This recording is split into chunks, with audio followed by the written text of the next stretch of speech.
الحمد لله رب العالمين، والصلاة والسلام على أشرف الأنبياء المرسلين نبينا محمد وعلى آله وصحبه أجمعين. رب اشرح لي صدري ويسر لي أمري واحلل عقدة من لساني يفقهوا قولي. ബഹുമാനപ്പെട്ട സത്യവിശ്വാസികളെ, ഇന്നലെ നമ്മൾ പറഞ്ഞു വന്നത് പലിശയുമായുള്ള ബന്ധം ഒരു സത്യവിശ്വാസി ജീവിതത്തിൽ ഒഴിവാക്കുക എന്നതിലേക്ക് സൂചിപ്പിക്കുന്ന സൂറത്തുൽ ബഖറയിലെ 278 279 വചനങ്ങളാണ്. തൊട്ടയുടനെ തന്നെ അതിനുശേഷം തന്നെ അല്ലാഹു സുബ്ഹാനഹു വ തആല നമ്മോട് പറയുന്നുണ്ട്, وَإِنْ كَانَ ذُو عُسْرَةٍ فَنَظِرَةٌ إِلَى مَيْسَرَةٍ وَأَنْ تَصَدَّقُوا خَيْرٌ لَكُمْ إِنْ كُنْتُمْ تَعْلَمُونَ.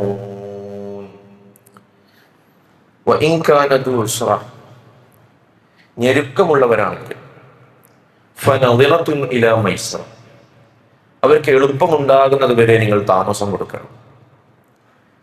ഇനി അതല്ലെങ്കിൽ നിങ്ങൾ വഅൻ തസദ്ദഖു, നിങ്ങൾ സ്വതക്കയായി അത് പൂർണ്ണമായും വിട്ടുകൊടുക്കുകയാണെങ്കിൽ നിങ്ങൾക്കതാണ് ഏറ്റവും ഉത്തമമായിട്ടുള്ളത്. നിങ്ങൾ കാര്യങ്ങൾ ശരിയായ രൂപത്തിൽ മനസ്സിലാക്കുന്നവരാണെങ്കിൽ, അറിയുന്നവരാണെങ്കിൽ എന്ന് അല്ലാഹു സുബ്ഹാനഹു വ തആല പറയുന്നു. അപ്പോൾ ഇസ്ലാമില് കടം കൊടുക്കുക എന്ന് പറയുന്നത് വളരെ പുണ്യകരമായ കാര്യം. സമൂഹത്തിലെ പാവപ്പെട്ട ആളുകളെ ചൂഷണം ചെയ്യുന്ന സംവിധാനമാണ് പലിശ എന്നത്.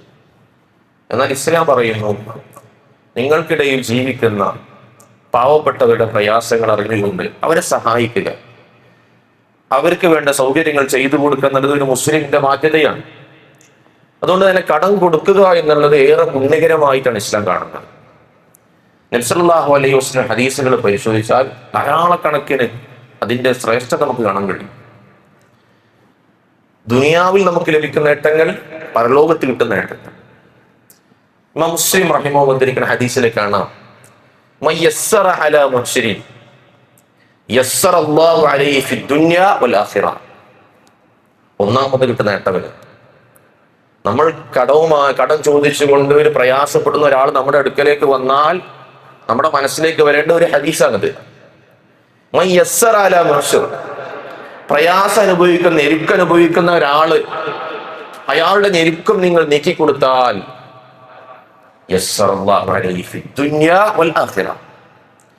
ദുനിയാവിൽ അല്ലാഹു നിങ്ങളുടെ പ്രയാസം നീക്കിത്തരും, പരലോകത്ത് പോകുന്നത്. ഒന്നാമതായി നമുക്ക് കിട്ടുന്ന കാര്യത, നമ്മുടെ ദുനിയാവിലെയും പരലോകത്തെയും പ്രശ്നങ്ങൾ അല്ലാഹു എളുപ്പമാക്കി തരും. കടം നമ്മൾ കൊടുക്കും. രണ്ടാമതായി നബി സല്ലല്ലാഹു അലൈഹി വസല്ലം പറയുന്നുണ്ട്, അതേ ഹദീസിൽ തന്നെ കാണാം, വല്ലാഹു ഫീ ഔനിൽ അബ്ദി മാ കാന ലൗന ഫീ ഔനി അഖീ. തന്റെ സഹോദരനെ സഹായിച്ചു കൊണ്ടിരിക്കുന്ന കാലത്തോളം അല്ലാഹു അവനെ സഹായിച്ചു കൊണ്ടിരിക്കുന്നു.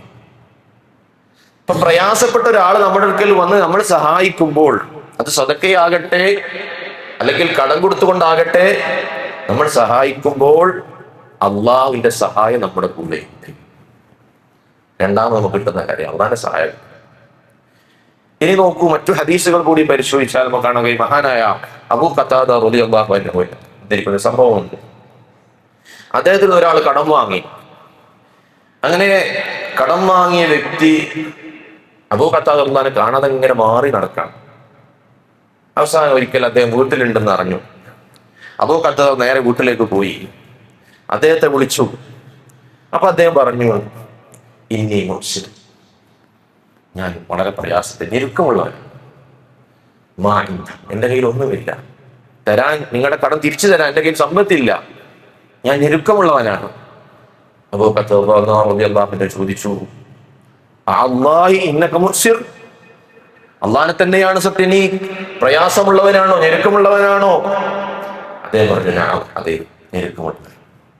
അപ്പൊ അദ്ദേഹം പറഞ്ഞു, അല്ലാഹുവിന്റെ റസൂൽ സല്ലല്ലാഹു അലൈഹി വസല്ലം പറയുന്ന ഒരു ഹദീസ് ഞാൻ കേട്ടിട്ടുണ്ട്, മൻ നഫസ അൻ ഗരീമിഹി ഔ മആൻ കാന ഫീ ദില്ലിൽ അർശ് യൗമൽ ഖിയാമ. ഞെരുക്കമുള്ളവന് ആശ്വാസം നൽകുകയോ അല്ലെങ്കിൽ അവന്റെ കടം പൂർണ്ണമായി ഇല്ലായ്മ ചെയ്യുകയോ ചെയ്താൽ, ഒഴിവാക്കി കൊടുക്കുകയോ ചെയ്താൽ, അള്ളാഹുവിന്റെ അർശിന്റെ തണലിൽ ഖിയാമത്ത് നാളിൽ അയാളായിരിക്കും.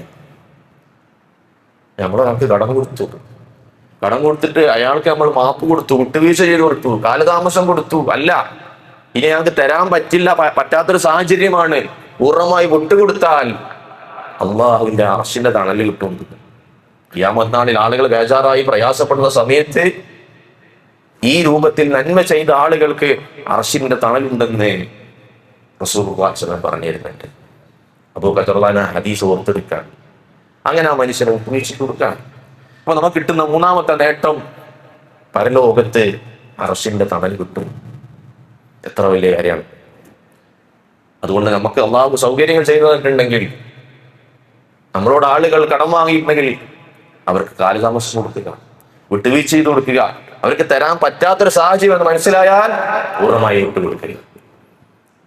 നമുക്ക് അർശിന്റെ തണൽ കിട്ടുന്ന ഏറ്റവും വലിയ പുണ്യകരമായ ഒരു കാര്യമായി ഇസ്ലാം പഠിപ്പിക്കുന്നതാണ്. ഇനി നോക്കൂ സഹോദരങ്ങളെ, അള്ളാഹുവിന്റെ പാപമോചനം കിട്ടുന്ന ഇമാം ബുഖാരി ഉദ്ധരിക്കുന്ന ഹദീസിൽ കാണാം, ഒരു കച്ചവടക്കാരുണ്ടായിരുന്നു, ആളുകൾക്ക് ഇങ്ങനെ കടം കൊടുക്കുകയാണ്. ആ ഹദീസിന്റെ തുടക്കത്തിൽ തന്നെ പറയുന്നുണ്ട്, ആ വ്യക്തിക്ക് മറ്റൊരു നന്മയും ഉണ്ടായിരുന്നില്ല, തൗഹീദ് അല്ലാതെ മറ്റൊരു നന്മയും അദ്ദേഹത്തിന് ഉണ്ടായിരുന്നില്ല. അദ്ദേഹത്തിന്റെ ഏക നന്മ എന്ന് പറയുന്നത് തൗഹീദിന് ശേഷം അദ്ദേഹത്തിന്റെ കയ്യിലുള്ള ഏക നന്മ ആളുകൾക്ക് കടം കൊടുക്കും. അപ്പൊ അദ്ദേഹത്തിന് കീഴിൽ ജോലി ചെയ്യുന്ന ജോലിക്കാരനോട് പറഞ്ഞു, ഇതാ അതൈത മുക്സിറൻ, നിന്റെ അടുക്കലേക്ക് ഞെരുക്കമുള്ള ഒരാൾ വന്നാൽ നീ അവനക്ക് മാപ്പ് കൊടുത്തേക്ക്. എന്നിട്ട് അദ്ദേഹം വാക്ക് പറഞ്ഞു, അള്ളാഹ് നമുക്ക് നോക്കുന്നേക്കാം. അദ്ദേഹം അള്ളാഹുവിനെ കണ്ടുമുട്ടി, അള്ളാഹ് വ്യക്തിക്ക് മാപ്പ് കൊടുത്തു. അപ്പൊ നമ്മൾക്ക് ഒരാളെ സഹായിക്കാൻ പറ്റുന്ന വഴി എന്ന് പറഞ്ഞാൽ നമുക്കൊരുപാട് നേട്ടങ്ങൾ നേടിത്തരാണ്. നമ്മുടെ പാപങ്ങൾ പൊറുക്കപ്പെടാൻ, നമ്മുടെ ന്യൂനതകളെ പരിഹരിക്കാനൊക്കെ കാരണമാണ് നമ്മളൊരാളെ സഹായിക്കുക, കടം കൊടുത്ത് സഹായിക്കുക, അല്ലെങ്കിൽ ആ രൂപത്തിലുള്ള സഹായങ്ങളിൽ നമ്മൾ ഏർപ്പെടുക എന്നുള്ളത് പുണ്യം കിട്ടുന്ന നാലാമത്തെ കാര്യം. അള്ളാഹുവിന്റെ മാപ്പ് കിട്ടാൻ അർഹരാണ് അവർ. മറ്റൊരു കാര്യം, അഞ്ചാമത്തെ നേട്ടം എന്ന് പറയുന്നത്, നമ്മളൊരാൾക്ക് കടം കൊടുത്താൽ ഓരോ ദിവസവും നമുക്ക് സദഖയുടെ കൂലി കിട്ടും. ഇബ്നു മാജ ഉദ്ധരിക്കുന്ന ഹദീസിൽ കാണാം, ഒരാളിതാ ഞെരുക്കമുള്ള ഒരാൾക്ക് കാലതാമസം കൊടുത്തു, അങ്ങനെയാണെങ്കിൽ ഓരോ ദിവസവും അയാൾക്ക് സദഖയുടെ കൂലി കിട്ടും. നമ്മൾ കടം കൊടുത്താൽ എത്ര ദിവസം നമ്മൾ കാത്തിരിക്കും, അത്രയും സദഖയുടെ കൂലി കിട്ടും. അപ്പൊ നമുക്ക് എത്ര നേട്ടാണ്. ഈ 5 ഹദീസ്, 5 നേട്ടങ്ങൾ ഞാനോട് പറഞ്ഞു. അപ്പൊ ഒരാള് നമ്മുടെ അടുത്തേക്ക് കടം ചോദിച്ചു വരുമ്പോ, പ്രയാസപ്പെട്ട് വരുമ്പോ, യഥാർത്ഥത്തിൽ നമ്മൾ മനസ്സിലാക്കേണ്ടത്, അള്ളാഹു എനിക്ക് എന്തൊക്കെയോ തരാനുണ്ട്, എനിക്ക് ദുനിയാവിലും പരലോകത്തും നേട്ടം കിട്ടുന്ന ഒരു നന്മ തരാൻ അള്ളാഹ് എന്നെ എന്റെ അടുത്തേക്ക് പറഞ്ഞയച്ചതാണ് എന്നാണ് നമ്മൾ ചിന്തിക്കേണ്ടത്. അള്ളാഹു നമ്മൾ ടെസ്റ്റ് ചെയ്യാണ്, എങ്ങനെ അവൻ പെരുമാറും, ഇവൻ എങ്ങനെയാണ് ആ വ്യക്തിയോട് പെരുമാറുന്നു പരിശോധിക്കാൻ യഥാർത്ഥത്തിൽ അള്ളാഹു ചെയ്യുന്നത്. അവിടെ നമുക്ക് അള്ളാഹു തന്ന അവസരത്തെ നമുക്ക് പറ്റുമെങ്കിൽ, നമ്മുടെ സാഹചര്യം നമുക്കാണ് അറിയുന്നത്, പിന്നെ അള്ളാഹ്ക്കറിയാം. പക്ഷെ നമ്മുടെ കയ്യിലുണ്ട് എന്നിട്ട് നമ്മൾ കൊടുത്തില്ല, അള്ളാഹുവിനറിയാം. സമ്പത്ത് ഇന്ന് നമ്മുടെ കയ്യിലുണ്ട്, നാളെ അത് പോകാനുള്ളതാണ്. എന്നും സ്ഥായിയായ ഒരാളുടെ കയ്യിൽ സമ്പത്ത് നിൽക്കൂല. അപ്പൊ അള്ളാഹു താൽക്കാലികമായി നമ്മളെ ഏൽപ്പിച്ചിരിക്കുന്നു സമ്പത്ത്, നാളെ മറ്റൊരാളുടെ അടുത്തേക്ക് പോകാനുള്ളതാണ്. ഈ സമ്പത്ത് കൊണ്ട് മറ്റുള്ളവർക്ക് ഉപകാരം ഉണ്ടാകണം, അത് ഇസ്ലാം പറയുന്ന കാര്യമാണ്. അത് തനിക്ക് മാത്രമല്ല, തന്റെ കുടുംബത്തിന്, തന്റെ അയൽവാസികൾക്ക്, മറ്റുള്ളവർക്കൊക്കെ ഉപകരിക്കുന്നതായിരിക്കണം സമ്പത്ത്. ആ നിലക്ക് നമ്മളുടെ കഴിയുന്ന രൂപത്തിലുള്ള സഹായങ്ങൾ മറ്റുള്ളവർക്ക് ചെയ്യുക എന്നുള്ളത് ഇസ്ലാം വളരെ പുണ്യകരമായി കാണുന്ന കാര്യമാണ്. അത് നമ്മുടെ ഇഹപര വിജയത്തിന്റെ കാരണമായി പരിശുദ്ധ ഇസ്ലാം പഠിപ്പിക്കുന്നുണ്ട്. അള്ളാഹു സുബ്ഹാനഹു വ തആല ആ നിലക്ക് നന്മകൾ ചെയ്യാനും അള്ളാഹുവിന് തൃപ്തി നേടാനും അള്ളാഹു തൗഫീഖ് നൽകി അനുഗ്രഹിക്കുമാറാകട്ടെ. സുബ്ഹാനല്ലാഹി വബിഹംദിഹി അഷ്ഹദു അല്ലാ ഇലാഹ ഇല്ല അൻത അസ്തഗ്ഫിറുക വ അത്തൂബു ഇലൈക്.